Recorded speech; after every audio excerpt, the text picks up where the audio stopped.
Hello viewers, இன்னைக்கு நம்ம பார்க்க போறது Death Note episode 10 part 1.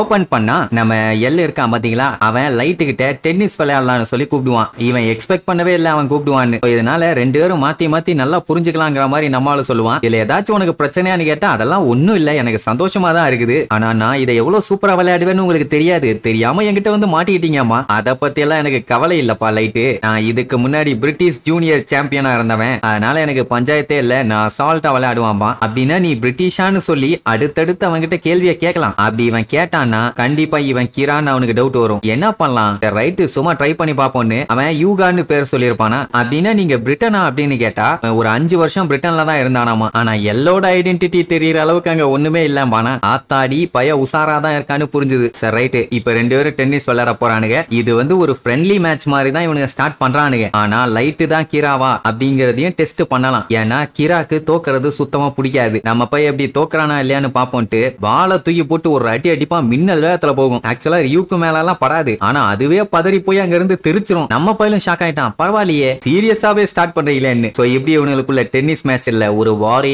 Start ஆக போகுது. அதே நேரம் இங்க நம்ம சீஃப் இருக்காருல்ல, அவரோட மேலதிகாரி இருப்பாரு. அவரு இந்த கிரா கேஸ பத்தி அவர்கிட்ட கேட்பாரு. ஆனா அவர் சொல்ல மாட்டாரு, ஏன்னா எல்லாமே சீக்கிரட்டா தானே வேலையை பார்த்துக்கிட்டு இருக்காங்க. பட் ஆனா அவரு வண்டவடையா கேட்பாரு, என்னையா பண்ணிட்டு இருக்கீங்க, என்ன பண்ணிட்டு இருக்கீங்க, 4 மாசம் ஆச்சு ஒன்னும் கிண்டல, இதுக்கப்புறமும் கிண்டுவீங்கன்னு எனக்கு நம்பிக்கை இல்ல பாரா. இங்க சீஃபுக்கு கொலை காண்டாயிருச்சு. ஏண்டா நீங்க எல்லாம் போலீஸாடா சொட்ட தலையா, அவன் உசுர பணையம் வச்சு இங்க கிராவை பிடிக்கிறக்காண்டி வேலை பார்த்துக்கிட்டு இருக்கோம். ஆனா நீங்க கேஷுவலா பேசிட்டு போறீங்க. டாஸ்க் போர்ஸ்ல இருந்து எத்தனை பேர் இப்ப வேலையை விட்டு போயிட்டானுங்க தெரியுமா? நாங்க எவ்வளவுதான் கஷ்டப்பட்டு வேலையை பாக்குறது, பகலா தூங்காம வீட்டுக்கு கூட ஒழுங்கா போகாம வேலையை பார்த்துக்கிட்டு இருக்கோம். காரணம் தப்புனா மரணம்னு சொல்லி வேலையை பார்த்துக்கிட்டு இருக்கோம். அவன் சொன்னா இவன் சொன்னா மக்கள்லாம் இப்படி பேசுறாங்க அப்படி பேசுறாங்கன்னு என்கிட்ட வந்து கதை விட்டுட்டு இருக்கீங்களா? போங்கயா நீங்களும் உங்க டிபார்ட்மெண்ட் காரி துப்பிட்டு போவாரு. உடனே எகமின்னு கூப்பிட்டு ஸ்டாப் பண்ணி அந்த எல்ல நம்பலாமா அப்படின்னு தான் கேட்பாரு. எங்க எல்லாத்த விடையும் அவன் நல்ல கேப்பபிளான ஆள் தான். சொல்ல போனா அவனோட லைஃபையே அவன் ரிஸ்க் எடுத்து வேலையை பார்த்துக்கிட்டு இருக்கான்னு சொல்லுவான். அதே நேரம் இங்க பாத்தீங்கன்னா நம்ம பையலுக்கும் அவனுக்கும் பயங்கரமான டென்னிஸ் மேட்ச். இவனுங்க விளையாடுறத பார்த்துட்டு அங்க கூட்டமே கூடிரும். ஏண்டா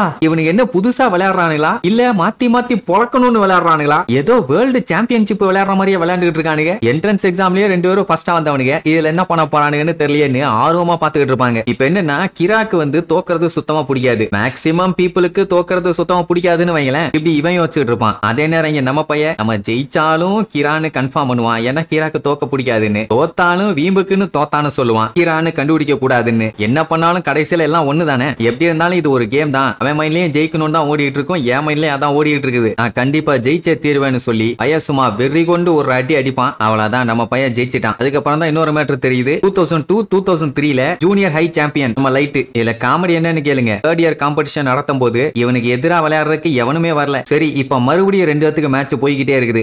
ஒரு டைம் தானே விட்டுருக்கான், அடுத்தடுத்து நிறைய பாயிண்ட்ஸ் எடுத்தா தானே வின் பண்ணுவாங்க. அப்படி மறுபடியும் மனசுக்குள்ள கால்குலேட் பண்ணிக்கிட்டே விளையாடுறானுங்க. அப்படி மாத்தி மாத்தி கால்குலேட் பண்ணதுல கடைசியா முடிவு என்னன்னு வருதுன்னா ஹெட் குவார்டர்ஸ்க்கு அவன் கூட்டு போவான், ஹெட் குவார்டர்ஸ்க்கு இவன் வருவான். இவ்வளவுதான். அதுல நம்ம லைட் பாத்தீங்கன்னா டிஃபென்ஸ் பண்ணி மட்டும் ஜெயிக்க முடியாது, அட்டாக் பண்ணாதான் ஜெயிக்க முடியும்னு பாஞ்சு வந்து ஒரு அடி அடிப்பான். அவ்வளவுதான். 6 கேம்ல 4 கேம்ல நம்ம பையன் வின்னு. அப்புறம் என்ன ஜாலியா ஏதாச்சும் குடிக்க போலான்னு பிளான் பண்ணுவாங்க. ஏன்னா விளையாண்டு விளையாண்டு நாக்கு செத்து போச்சு.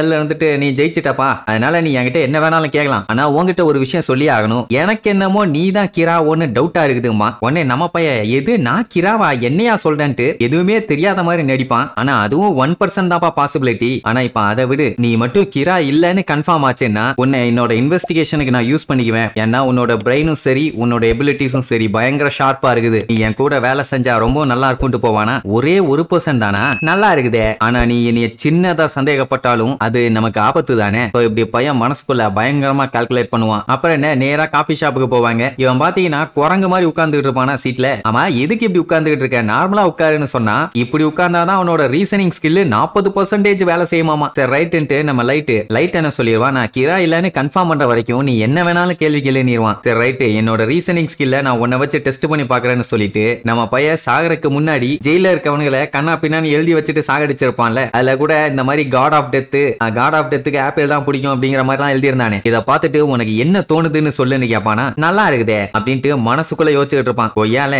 என்கிட்டயே விளையாடுறியான்னு சொல்லிட்டு இப்ப இவன் சொல்லாம விட்டான்னா கண்டிப்பா டவுட் ஆகும். ஏன்னா இவ்வளவு ஷார்ப்பா இருக்க அவனுக்கு இதை கண்டுபிடிக்க முடியாதா, ஒன்னா வேணா கொஞ்சம் சைலண்டா இருப்பான்னு சொல்லிட்டு சரி ரைட்டு சொல்லிடுவோம் அப்படின்னு இந்த மெசேஜ்ல டாப்ல பாத்தீங்கன்னா இன்னொரு மெசேஜ் என்கோட் ஆயிருக்குது. மத்தபடி இதுல ஒரு கருமமும் இல்ல. அது எல்லாத்தையும் லைனா வச்சு பாத்தீங்கன்னா L do you know god of death வந்து ஆப்பிள சாப்பிடுவாங்க. ஆனா பின்னாடி இருக்க நம்பர்ஸ் வச்சு அரேஞ்ச் பண்ணி பார்த்தா டோட்டலாவே மெசேஜஸ் எல்லாமே மாறுது. இரா அவங்களை இப்படித்தான் ரீட் பண்ண சொன்னானு கேட்டவொடனே மொத்தம் இதோட 4 போட்டோ இருக்குது, இந்த பாருன்னு சொல்லிட்டு இன்னொன்னு கொடுப்பானா. நம்ம பையலுக்கு நல்லாவே தெரியும் 4வது மெசேஜ் பொய்ன்னு. ஏன்னா நம்ம பையன் 3 தான் அனுப்புனான். ஆனா நம்ம பையன் இந்த 3 தான் கரெக்ட்னு எனக்கு தோணுது அப்படிங்கிற மாதிரி சொல்லுவான். இல்ல 4ஆதான் ஒண்ணு இருக்குன்னு அவன் அடிச்சு சொல்லுவான். இதுலயே தெரிஞ்சு போச்சு இவன் கூட அவன் விளையாண்டுட்டு இருக்கான்னு. சரி அவனுக்கு ஏத்த மாதிரியே பேசுவான். இந்த மெசேஜ கொடுத்து கிரா உங்ககிட்ட விளையாண்டுட்டு இருக்கான், இனிகாமின்னு ஒண்ணு கிடையவே கிடையாது அப்படின்னு ஒண்ணு. சரி ரைட்டுப்பா, இப்ப நான் தான் கிரா நீ தான் எல்லு, நான் தான் கிராவா இல்லையான்னு நீ எப்படி செக் பண்ணுவேன்னு கேட்பான். அப்படியே பேச்சு கொடுத்து அவன் வாயில இருந்து ஏதாச்சும் வார்த்தையை புடுங்க முடியுமான்னு பாப்பேன். எப்படின்னா அதாவது கிராக்கு மட்டும் பிராட்காஸ்ட் ஆன மாதிரி ஏதாச்சும் ஒரு விஷயம் அவனுக்கு தெரியுதான்னு கேட்டா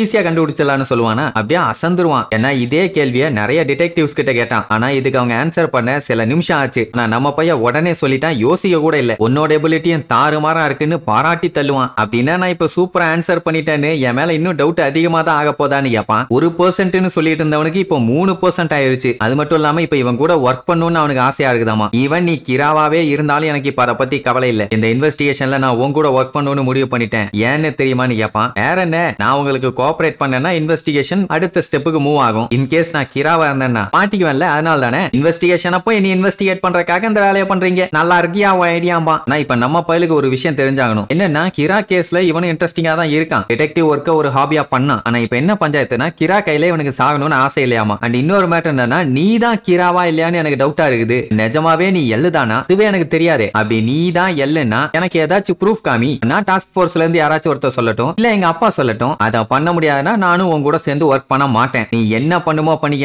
லைட்டு நீ ரொம்ப பேசுற, நீ இப்படி பேசுறதெல்லாம் வச்சு பார்க்கும் போதே 7% கன்ஃபார்ம் ஆயிருச்சு நீ தான் கீராவா இருப்பேன்னு இன்னும் மனசுக்குள்ள நினைச்சிட்டு, நான் ஒன்னும் டாஸ்க் போர்ஸ்ல உன்னை யாரையும் மீட் பண்ண வேண்டாம்னு சொல்லவே இல்லையே, நான் இப்போ உங்க அப்பா கூட தான் ஒர்க் பண்ணிட்டு இருக்கேன், நான் உன்னை ஹெட் குவார்டர்ஸ்க்கு கூட்டு போறேன், என் கூட சேர்ந்தே நீயும் ஒர்க் பண்ணுனவனே இங்க நம்ம பையலுக்கு தூக்கி வாரி போடும். என்ன இவன் எல்லாத்துக்கும் ஓகே சொல்லிட்டு இருக்கான், ஏதாச்சும் பெரிய குண்ட தூக்கி போட போறானான்னு பயம். அந்த டைம் எல்லுக்கு ஒரு போன் கால். என்னடான்னு எடுத்து பேசினா பஞ்சாயத்தும்பா. அதே நேரம் இங்க நம்ம பையலுக்கும் போன் கால் வரும். 2 போன் கால்லையும் அட் அ டைம்ல சொல்லுவாங்க. இங்க வந்து சீஃபுக்கு ஹார்ட் அட்டாக்னு சொல்லுவாங்க, இங்க நம்ம எகமியோட அப்பாக்கு ஹார்ட் அட்டாக். 2 பேரும் ஒரே ஆள் தான், ஒரே மெசேஜ் தான் 2 பேத்துக்கு வருது. இது அப்பாக்கு ஹார்ட் அட்டாக்னு பயங்கரமா ஷாக் ஆயிருவான். ஏன்னா ஹார்ட் அட்டாக் கொடுக்கறதே இவன் தானே, அவருக்கே ஹார்ட் அட்டாக் ஒருத்தர் கொடுத்திருக்காங்கன்னா ஒருவேளை டெத் நோட் ஆட்டோமேட்டிக்கா வேலை செய்தா. சரி அவங்க அப்பாக்கு என்ன ஆச்சு, இது சாதாரண ஹார்ட் அட்டாக் தானா, நீ நம்ம பையன் இவன் கூட சேர்ந்து வேலை பண்றேன்னு என்னென்ன வேலைத்தனம் பண்ண போறான்னு அடுத்தடுத்த எபிசோட்ல பார்க்கலாம். டாடா.